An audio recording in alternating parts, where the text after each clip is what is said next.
Cage, let's rock. Yo, let's rock. Cage is saying let's go. So today has been monsoon season here in Mexico. Oh. So it's actually the perfect way to cap the week and kick it off with a fractional episode. And welcome back to Lucas, Tigers, and Bronze. Oh my co-host looking spiffy. I got 4 different headlines from today's data. Ooh. I'm curious. We'll go in a bunch of different directions. I want to start with one thing. And this is something that I realized when I looked at the data. So we talk about diamond hands and paper hands, or at least some people do. It's a big thing on the internet, right? Mm-hmm. And instead of it being so black and white, I'm starting to realize it's a little bit more of a spectrum. And it's a little bit more of a spectrum in terms of what investments you are actually have your money in. And I'll explain what I mean. So you see with Mahomes, he's had a terrible season and his cards have been steamed up to the moon. But this week, his cards have finally found a floor. And what that shows me is when you have people investing in Michael Porter Jr., they are much more quick to dump than Mahomes investors. And things like that, little subtle things, I think it's kind of like reading behind the data. I think you could apply to just about every investment. I think when we talk about blue chips, why are Michael Jordan cards the blue chips? It's not just because he's the GOAT. He is the GOAT and he's incredible. But it's because of the people who also hold those. Any little bit of shakeup, they're not willing to sell. However, with other players and players that obviously have accomplished less, any little shakeup, those are the first investments to go. So it's very interesting for me to notice because I thought that Mahomes sell-off would continue for a few more weeks. And to me, what this shows is the people holding Mahomes cards aren't your kind of average Joe Schmoes. These are guys and gals with pretty sizable bankrolls, a decent amount of money to spare, and they're not going to be selling off and panic selling Mahomes like they might be doing in other assets. So I said I had 4 different headlines. I wanted to start with that one because that was kind of macro and it taught me a lot applying to stocks, cards, NFTs, crypto, and all that. So I don't know if that made any sense. Curious what your take. Listen, it made a ton of sense. And, I think people read the tea leaves, right? I mean, they saw Mahomes cards have been sliding. We've been talking about there'll be an entry point to get in. And I think even though you said it kind of like as an aside there, the most important sentence in those first 2 minutes was that he's accomplished more than other people. Michael Porter Jr. has done nothing. A lot of these guys that people invest in, even we can go as far as Luka, has done nothing. Zion has done nothing, right? But Mahomes already won an MVP. Already won a Super Bowl. Sure, coming into the season, people were expecting another MVP and another Super Bowl out of him, right? Because the Chiefs were the favorites in the AFC. He was Mahomes. He hasn't won an MVP in a couple of years. Hey, maybe this is his year. Doesn't look like it's going to be his year with all the picks. But at 5-4, coming into today's game, which is what they were coming into this week, right? Playing your Raiders. Every team in the division had 5 wins. So if it shook out the right way, people were reading the tea leaves on Mahomes. And if KC wins today, and by the time you listen, it might be done. We're recording this Sunday night. They were the Sunday night game. Normally, we like to wait for Mahomes to finish playing, but we want to make sure you guys have this episode for Monday morning bell opening. I think the Chiefs are going to win tonight. I'm a Raider fan. I think the Chiefs are going to win. If the Chiefs win, you think your Raiders are always going to lose? I do, but that's because I don't think they're that good of a team. That's the kind of fan you are. You think Judge is going to strike out? But I said the Vikings were going to beat the Chargers today, and they did. So the Chargers fell to 5-4. I said that I actually thought the Broncos would show up a little better, 5-5. So if the Chiefs win, guess what? After all this craziness, the Chiefs are in first place in the division again, and all is right with the world for Mahomes investors. Right, Mahomes and the Chiefs will have 6 wins, and they'll be in the lead, sole possession of the lead in the AFC West, controlling their own destiny. Go ahead. Giannis cards have slid. Perfect transition. 22% this week. Mm-hmm. A guy, I think the best comp to Mahomes has got to be Giannis in the NBA. Is that fair? Yes. However, the people holding Giannis cards, and this is no disrespect to my good friend Adam Rips, but there aren't necessarily, guys that are, have an established bankroll. Giannis was his first big win. Is there more? Is it standard deviation? Is there more shakeup in Giannis cards than Mahomes cards? Are Giannis cards going to stabilize? So I think Giannis is just slightly behind where Mahomes was. If you remember now, we're in week 10 of the NFL season, right? So we are 10 of 17 weeks in, right? So we're more than halfway. That's 40 games in the NBA season. We're not even at 15 or 20 yet. You know what I mean? We're not even a quarter of the way into the season yet in the NBA. A quarter of the way into the season, Mahomes was midway through to his slide. And you're 100% right in that comparison. MVP, champ, same kind of scenario. Giannis is my play today, by the way. And it might not be it's this my week. play too. Yeah, I mean, that National Treasures, it got shellacked this week, right? It got beat up. But I think here's another game, just real quick. Sure. The Bucks are getting smoked. Bucks And getting beat by the Hawks. if you guys have been watching this Bucks team, they leave a lot to be desired early in the season. Remind you a little bit of the Chiefs? Yeah. Yeah, but they're going to put it together. They've had some injuries, Yes, I mean, so they've had some injuries. And, that East is better than it has been in the past. But everybody knows, or everybody should know, that the Bucks and Giannis will be there at the end. The Nets look really good, and that's part of it. And can I throw another wrinkle in? While I think that National Treasures card of Giannis, which just really it was down 22% this week, right? After being down 6% and 4%. And his Immaculate was down big also. That was down almost 12%. I like the National Treasure RPA. The difference is, while I like Giannis and while I think he still has a significant amount of upside as a player and in his career, Mahomes is one of these guys who can be the face of the league, right? And while Giannis should be the face of the league, you don't see him doing State Farm commercials. You don't see him with the Adidas brand, out there doing all these commercials and out there doing stuff, right? And part of that is because he doesn't speak English that well yet. He speaks it a lot better than I would if I wasn't born here, I'll tell you that much. And people probably say he speaks better than me. I mean, listen to how I sound. But the point is that bankability, right? That one step, that additional little, extra that Mahomes has that Giannis has not obtained yet. People are, Luka doesn't speak perfect English either, but you could see Luka being more the face of the NBA than Giannis. And I think that you see that in the prices of the cards. But listen, Giannis's cards, they're now getting into the realm of really, really oversold, because you're right. The accomplishments of these young guys, they set a floor, right? They set where that floor is going to be. And, other players on there who haven't done much, you could see them just continue to slide. But the fact that no matter what, Giannis has already won individual awards and a championship, right? So the cards, there is a point where they get oversold. I think we're approaching it. I might not be at it yet, but those. I think what's cool, Cage. Yeah, shoot. And we talk about this all the time. It's the same pattern, right? It's just a few weeks behind. 3, Yep. 4, 6, 8 weeks behind. Yep. You guys could literally take the charts of the Mahomes card and the Giannis cards, and you'll see that the Giannis cards, because the NBA season starts a little bit after NFL, you could match them up, carbon copy. And I think that's so valuable, because you could literally, using those charts, seeing what Mahomes cards will do for the remainder of the year. And like Cage said, they could turn it around, and I believe the Bucks also will turn it around. You're all set. I think Giannis cards are a play. I think they're going to fall a little bit more, though. Yeah. If we've seen anything with Mahomes cards, they fell quite a bit in the early rounds, and then they stabilized. So I would wait a little bit on Giannis. Listen, performance matters, right? If Giannis's team goes into the All-Star break and then they're still towards the bottom of the East, that's not a good thing. Same thing. I talk about the Raiders not doing so well. Talk about some turmoil in that organization. They have everything from left and right. And this week, John Gruden filed a lawsuit against the league and all kinds of craziness, right? And, why was that? Well, you know what I never understand is why obvious things surprise people. Like, it was obvious he was going to file a lawsuit. They fired him. It's just the headlines. It's just the headlines. So even though it's obvious, what happens is it causes extra drama around the team. It might be a surprise to the players, but the players are still now, instead of practicing and coming to the stadium and not having any drama around them and showing up to practice and practicing, now they got to park in a different spot and weave around all of the reporters who are outside. It matters? Oh, it does. It matters. And they got to answer questions about that stuff, and they got to deal with it. It's just, they're creatures of habit, man. You played sports, right? Before a game, you had a routine, right? Yeah, but I never heard media. Well, but even anything that knocked you out of your routine would still get to you, and you did not play sports at this level. Right? Athletes are very. Everything knocks me out of my routine.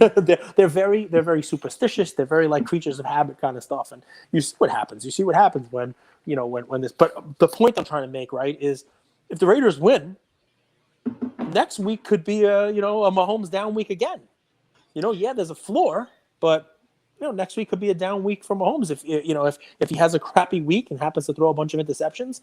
I mean, look what Brady did today. Brady didn't look so hot. Brady went out there, lost to the Washington football team. Now, Brady's floor is a different scenario. When you have that many rings, I think Brady is the investment currently that has no downside, right? Like, obviously, other than like the catastrophic stuff. The reason I brought Brady up is because anybody can have a bad week. Yeah.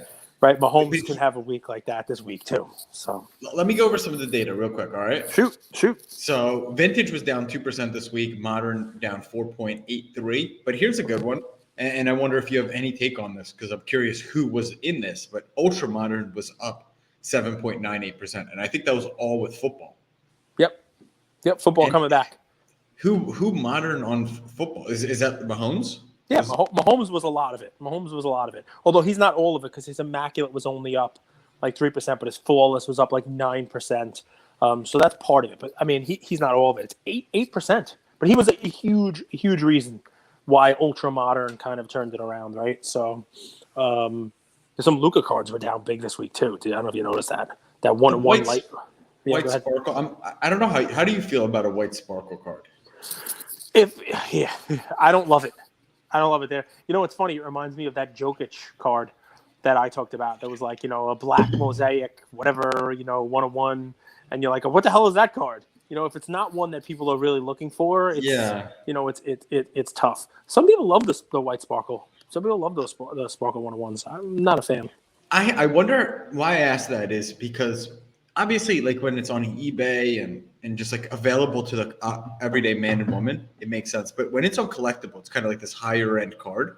And I wonder how we're going to look at, these 1-of-1s or SSP 10, 15 years down the road. Are they going to be as respected? Because how many, like when we look back at Prism Cage, how many 1-of-1 prisms can we really have of Luka? Right? How many 1-of-1 prisms can we really have of Zion for them to retain the 1-of-1 value? Because eventually I think the market catches on and realizes this is kind of a 1-of-5 with just a different color scheme. Maybe I'm crazy. No. Listen, when there are multiple 1-of-1s, it devalues the 1-of-1. Of the same design. That's the point. It defeats the purpose of having a 1-of-1. It's like I always said, when my boss used to send me every assignment had the word urgent scratched on the top of the paper. The 1 in 100 that didn't have the word urgent was the first one I did because it was the only one that stood out. You know what I mean? And you're like, don't write urgent on everything. Otherwise nothing is urgent. I mean, it really is. Was Cage in his 20s more of a jokester than he is now? I don't know. Maybe. Yeah, sure. Why not? Listen, now the jokes are different. Now the jokes are dad jokes. That's the thing. Back then, I think it was more like John Lovitz then, which really didn't work. It wasn't funny. I had a lot of like, inappropriate humor. So here's something. So two things that stuck out to me. So the Wilt Chamberlain high school uniform, it's been flat for the last 4 weeks. So to me, I don't know what you guys think, but like that's typically kind of like a little consolidation stage where it's basically it's discovered the price. And now there needs to be something, external that moves that memorabilia, that card, whatever it is. So that's the will. But the 2003 Exquisite box, it had the first negative week in over a month, 20% down. And we talked about this a little bit last week. And I still kind of feel like it's the right move in an uncertain market, right? Where, and I don't know if you feel that. Like, I don't know if there's economic uncertainty. Inflation's pretty high, right? Gas prices are pretty high. Holidays are coming up right around the corner. So I do think people are spending less, just like globally looking. Mm-hmm. I just feel like wax. Sometimes like when you have money on platforms like this, you could move it around, right? Trading is all week, all day. You could put your money into wax for 2-3 months during the holiday season. It's kind of safe. Maybe it goes up 10-20%. What do you think? Is wax like the bond of the sports card hobby? So we talked about this, right? And the golden case was $972, meaning that per box it's like 3 and change. How much is this down to? The Exquisite box here, it's down 18%, nowhere near $324,000 per box, which is what it would be, right? So I think I have a rationale for why traders on Collectable knock this one down a bit this week, even though it was significantly lower than the prior comp. And part of it is what we talked about in last week's episode. When is a comp, right? When is it just one particular sale? And something like this, when are you going to see another comp? When you have one comp for something as rare as this, and it's not something that sells all the time, you're not going to see a box of Exquisite on eBay that often, right? So who knows what the comp's going to be? And this wasn't even like a comp. It was $972,000 for a case, and we talked about how there's a premium on there. So you want to know why I think this is being anchored down a bit? Sure, and just so you guys know, on Collectable, this is 143,000 right now. Okay, so last week when trading began, PWCC Premier Auction also started. And it ends next weekend. So it ends in 6 days. It ends Saturday night, the Premier Auction at PWCC. And do you know what they have in it? One of these Exquisite boxes. One of these Exquisite boxes. And do you know what it's currently at halfway through the auction with only 6 days left? $60K. $55,000. I think it's a steal. It's a steal. I think it's a good buy also, but I think what's happening here is people who are in it might be moving a little bit of their money out of it, watching that auction. I think that if you're in this or you're thinking about jumping in, watching that auction is going to be important throughout this week and leading up to the weekend, because it's going to establish a second comp for this, a more on target comp, because it's not part of a sealed case that may carry a premium with it. It's just a box, the same exact thing. And I think with it at $55,000, people are kind of like, all right, what if it goes low? So they started to move a little bit of money out of it. I think that's probably what happened. Would you want to do like high-end breaks? I would love to open this. I would love to open a box. Do you know how much this box was when it came out in 2003? Do you know how much it was to open a box of this? $99.99. $500. They were $500. $500 at like which at the time, Walmart or where? No, that was just the release price. That was just that was like Where would you go to buy it? Like your LCS? An LCS, like an LCS, like that was supposed to be like the suggested price. Did it sell out quickly or no? A lot of people balked at it. I'm telling you, a lot of people were skeptical about buying this at $500 because look, lucky for them they had LeBron, so people were buying. But I remember these sitting at Chameleon Cards on Maiden Lane down in Wall Street, and only like certain days, maybe payday. A broker would come in and be like, all right, let's take one of those Exquisite down off the top shelf there and let's open it, and get a Boris Diaw, or and you're like, no. What's inside? Is it just one card or is it? No. There's the base sets common. They're numbered to 225. They have parallel sets, gold cards numbered to 25. There's rainbow, which are one of one. There's jersey cards numbered to 25, patch cards. And some of the patch cards have up to 4 players on them. Those are numbered to 10. Then the autograph patch cards are all, they have some 101s. Signed rookie parallels are numbered based on a player's jersey. Autograph emblems of endorsement cards. 101 dual logo man patch cards. You got LeBron James RPA clearly in there. Lots of hits. Right? There's lots of there's crazy stuff that could be in here. You know what I mean? The downside to it is, while your Kobe's and your Jordans, because there was Jordan in this, and LeBron are huge, there's a lot of hits that are not going to get you anywhere near back this. This is, it's almost like it's like opening any other box, really. You know what I mean? Like you're like National Treasures. Obviously, I'm not comparing this to National Treasures, but National Treasures, like I've been involved in box breaks in National Treasures, and when the RPA is Goga Batazzi, it happens, you know what I mean? And it happens more often. Potential. Than he bangs threes. It happens much more often than an RPA of Zion and Ja. Let's just say that, unless you're Ken Golden. I got to tell you guys, there's this is a week I would look out for when it comes to IPOs, and specifically this one. I think this is the most underpriced card on the market, and you get 2 of them. So Thursday, 11/18, there's a 1986 Fleer BGS 9.5 basket, 2 of them, for $129,950. To me, that's an absolute steal. It's $65K a piece. And I think this is an IPO that's going to sell pretty quickly. I really do. And this is one that I think is going to be – I think this is just a great, great investment that might actually outperform the 10 in terms of percentage. So, Cage, you own the 10. Any thoughts on the BGS 9.5? I know you're not a BGS guy. BGS market, do you think it has any potential? Is it done? I mean, when 10s are available, I don't love BGS 95s. You know what I mean? Like if it's something that's like, like really low pop, sure. But I mean, I'm not somebody who loves the 95s. I know it makes me a snob. As an investment or as an ownership? Because 95s do, like, let's say you buy a 95 for 100K. You have the 10 for 250. Mm-hmm. I do believe that 95 goes to 200 at the same speed that the 10 goes 250 to 500. So you're talking about like bands. You're talking about like trading in different windows. And if you're fractional anyway, you're not owning the card. I actually think 95s might have I think there's trading at a pretty big premium, pretty big discount in my opinion. They are. I mean, they 100% are. But remember, the question isn't would you want to own a 95? It's as an investment. Is a 95 on par with a 10? I don't think so. I mean, I just don't. And if we're being, What's a 10 at right now? The last ones have sold for, in the threes, Let's right? go So 300? with buyer's premium, like I think the last 350? one was like I think the last one ended at auction 260. Let's just say 320 with buyer's premium, right? So 260 plus 56, right? So that's a 316, right? Okay. So yeah, if you're doing a quick math, this is a significant discount, right? 320. Mm-hmm. Two BGS 95s. Let's say BGS 95 is 65K. What do you think happens first? This goes from 320 to 640, or the BGS 95 goes from 65 to 130? So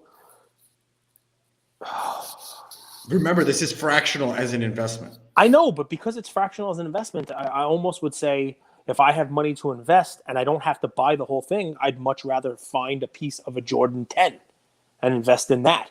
Like really? if I had $1,000 to invest, I would invest in that. Yeah, I mean, I do. I mean, think about it, and you sit get down in two of the same card for a third of the value. So tell me how much you love Beckett. I hate them. They're the worst. I don't even know if they exist. I think that they rug pulled everybody. They might be behind the Raccoon NFT project, but that's not the point. Like they have a track record of and a reputation and a resale value that isn't just going to poof and disappear. And I understand that last year PSA has had success and Beckett hasn't perceived success. But dude, this is a $65,000 card, which is a fourth of a PSA 10, which I would argue that most of the 95s are 10s. Yeah. All right, I hear what you're saying. I mean, I guess the thought is that they will move Cage in is going to tandem. scold me. No, I get it. I'm a PSA 10 owner. Well, it's not. Listen, if I have the money and I have the ability, I'm going to invest that money in a 10 just because I think the 10 is what higher end owners are going to be looking to take off the market. I understand what you're saying, right? I don't see too many people with buyouts of a Jordan BGS 9.5. And when we do an evaluation in this, it's twofold. And you're right on one, right? And number one would be, well, if the 10 moves up, this is going to move up too. Right? If the 10 becomes 400, then this one is going to go from 60 to 80 or 85. And you're making a percentage there the same way. And yes, that's smart. But I don't see that second potential, windfall of, somebody coming in and saying, I need that card. I need to take that off the collectible platform. Give me those Jordan BGS 9.5s right now. I don't see that. And when I'm looking for something in fractional, it's hard to predict what somebody's going to have Depends a buyout on the for. 9.5s, though, Cage. Yeah, I think a good buyer would want to see those 9.5s. It's possible. I want to see your 9.5s. Yeah, I mean, I get it. Trust me, I understand exactly what you're saying. So before we jumped into the IPOs, we were talking about the national treasures. We were talking about how not every national treasure box can open up and be a Ja or a Zion. And that would have, if we didn't jump into the IPOs, but I love this conversation about BGS and PSA.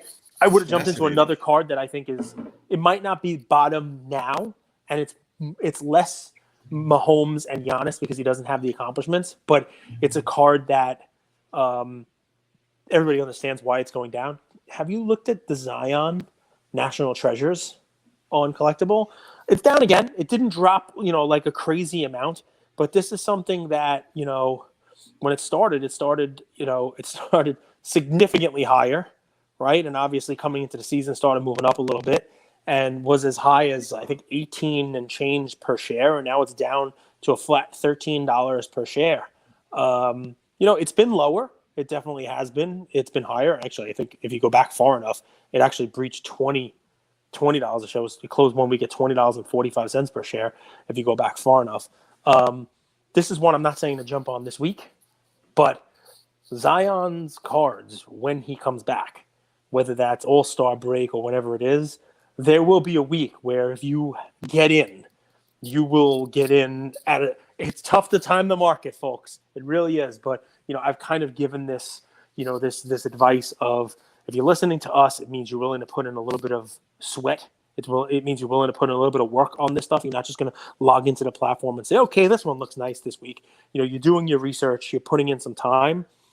I might start following some Pelicans beat reporters and following the news on Zion. And, the last one was he's at least 3 to 4 weeks out. Maybe start following and checking the news on Twitter and maybe an Instagram page of a beat writer in New Orleans and find out, when that news comes in of Zion's looking better, Zion's cleared for full basketball activities, Zion's a week away, or the New Orleans plan is they're starting Zion in this game at home, in 5 days or whatever it is, and you get the jump on that, you will have the inside track on grabbing the Zion before that week because it's going to make every headline, just like it did when he came back from injury the first time. I think here the key is all that is true, and the beat writers are a key that I don't think enough people use, because all you got to do is hit the follow button on Twitter, and then you get their notifications and turn on their notifications, so you get to see the big stuff.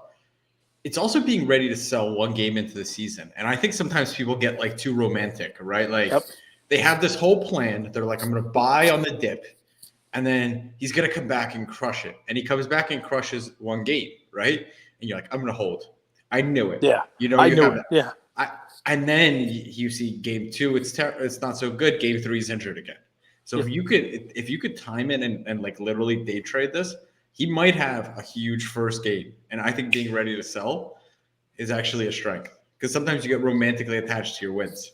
If you're smart enough to time it and be there and buy in before everybody else realizes he's coming back, you could sell the day before the game.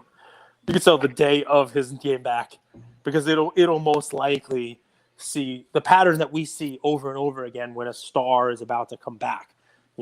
Things buy up. It'll be like the beginning of the season for him, just like everybody else had a run up to the beginning of the season, but he didn't have that, or he did, but it was muted because he wasn't actually playing. He'll have his opening day, right? You can sell right before opening day. So, people were robbed of that opportunity. If you're able to get in on Zion, while he's down, you'll be able to. I mean, this is what I would do. I mean, I wouldn't even wait for that first game, right? Because you don't even have to risk it. You don't even have to. Maybe he gets hurt, or maybe he doesn't have a great game. It doesn't matter, because you're in and then out on that card.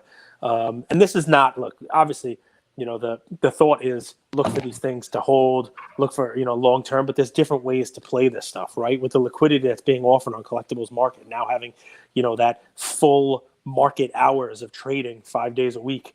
You can trade these cards. And while we're not looking for day trading, the Zion setup is one where if that's what you want to try to do and you're willing to put in a little bit of time, I think you can. I think you can get in on him. Maybe not this week, maybe not next week, but there will be a time where it looks imminent that he'll be returning, and you can get in, and then if you want to, get right out. It's a great place to wrap. And you just said the setup, right? Every setup is different. Like I love this like narrative of like the right way to invest, right? Like the hobby judgers will look down upon you if you don't hold an asset for over 25 days. You're not a collector. Dude, people, whatever the opportunity is, and you take advantage of it, it's not that easy. So like I've never been one to look more positively on someone who buys a card and holds it for 5 years versus someone who buys a card on Tuesday and sells it on Friday. I think both are very, very important, and both have their place. Yeah, man. I mean, it definitely is. What do you think about a whole bunch of other fun things on the IPO schedule? What do you think of the Jordan 09 Exquisite Rookie Flashback Patch Auto? No? The reason I didn't talk about a Cage is usually they link it, and because it's next Sunday, I can't see it, so it's hard to Yeah, know a patch auto because you got to see patches are where so that patch is. subjective. Yeah, like and the Hank Aaron, I Hmm. don't know what that is. So it's a Hank Aaron 1960 decade basket, 11 cards, 1961 to 1971. Is that like someone kind of pre-collected them and then fractionalized? Kind of what we were Yeah, talking about so last week with Mantle. it's exactly somebody did a run. Somebody did like a vertical, like you do with wines. You bought a bottle of every year of the wine, right? So we got Screaming Eagles came out in 1992, and that was the first year out in Rutherford, California. Nice little fruit bomb. Are you a wine drinker? I do. I like a little California cabs. You know, Yeah, Screaming Eagle's a good bottle. I've had that a couple to times. support because you support American wines, or because you genuinely believe California wines are the best. Um, because the California wines were the ones that let me get on the mailing list many years ago during an economic downturn. Because I was like on a lot of wait lists for like Harlan Estate and Schrader and a lot of these wines that I couldn't get on the line list, and all of a sudden the market went down a little bit. Wait list. I was on a wait list. There are some Wait wines list. that I put You myself are on the wait. you were not good enough to get our wine. I can tell you a wine that I put myself on the wait list for it was well over a decade ago, and I still get an email from them every year. Sorry, we still have you on the list, but we don't have enough to give you an allocation this year. It's called sine qua non. Sine qua non. A little Latin. That sounds like the distributors to all the LCSs. yeah, pretty much. Meanwhile, my guy who's got a hole in the wall, his LCS, right? I get in there and he's telling me about the hockey stuff. Maybe I'll post that today on my Instagram page, that upper deck thing that I was talking about. And I'm like, I say to him, Doc, how you doing, man? Is everything going all right? Because he's just got boxes all over the place. And just, he's got absolute blasters. I might have been the only one to open that crap, right? So I said, you doing all right? He goes, are you kidding me? This is great. It's so great. Like he's like a pig and he's just selling like it wouldn't. He goes, the only thing slowing this down is that these companies, they can't get out of their own way. Upper Deck, there's so many delays. Tops, and he shows me like a sell sheet, and like there's stuff coming out in the next month or two, and then everything after that is to be determined. His entire top sell sheet has no release dates anymore. Everything's to be determined. Printing issues, I don't know.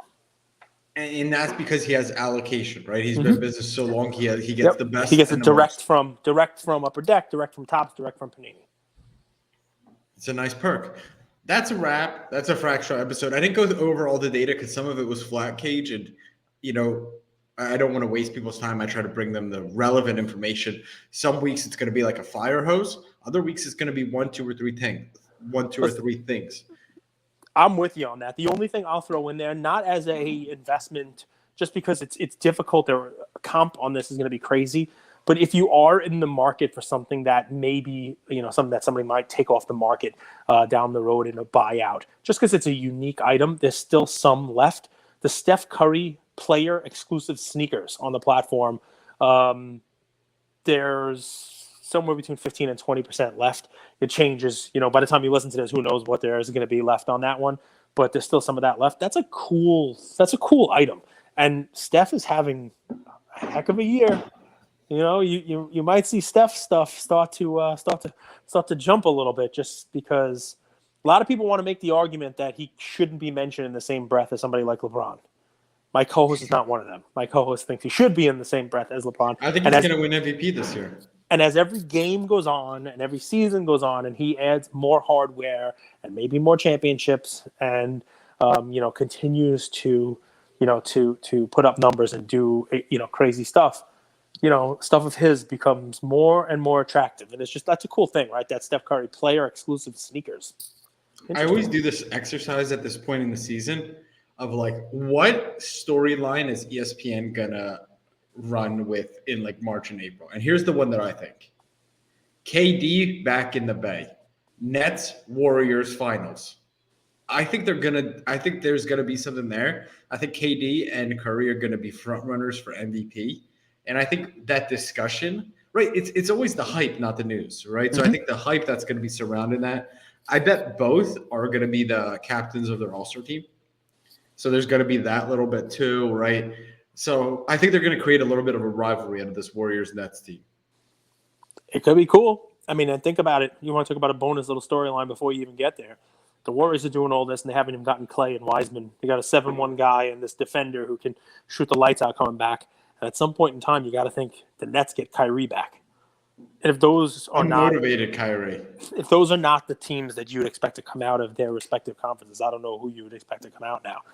Here's what you should do with Kyrie: bring him back 10 games before the end of the season, because he's gonna get burned out. He's a head case, but 10 games, let him get into shape and dominate the playoffs. Just like spend the next 60 games stockpiling Sage.